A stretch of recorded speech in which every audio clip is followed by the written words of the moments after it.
कर्म ही पूजा है, ये सेंटेंस गलत है। अभी इसे मैं सही करूंगा।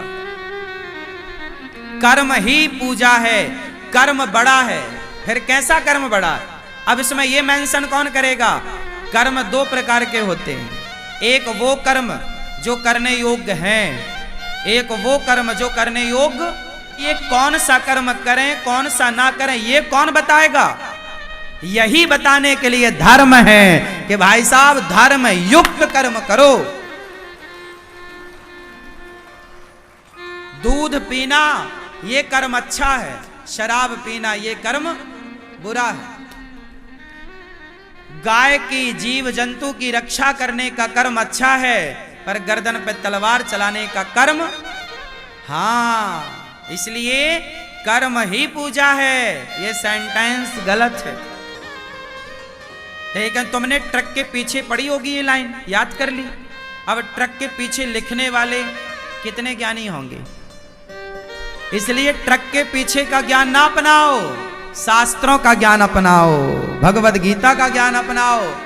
ऐसे ट्रक के पीछे का ज्ञान अपनाओगे तो वो लाइनें लिखने वाले हैं कितने बुद्धिमान।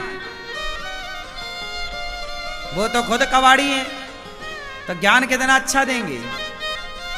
इसलिए धर्म युक्त कर्म, बोलो मेरे संग, बोलो धर्म, धर्म युक्त कर्म ही पूजा है। यदि आप कह दोगे कर्म पूजा है तो बात गलत हो जाएगी।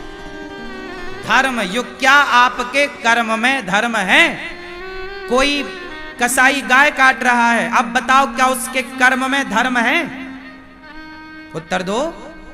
नहीं, उसके कर्म में अधर्म है, उसके कर्म में अधर्म है ना कि धर्म। इसलिए उसका कर्म पूजा नहीं हो सकता। कसाई का कर्म पूजा है क्या? बलात्कारी का कर्म पूजा है क्या?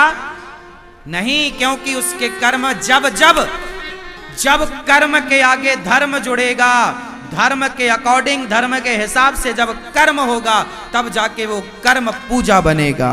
यदि उस कर्म के आगे धर्म नहीं जुड़ा तब वो कर्म तुम्हारा कभी पूजा नहीं।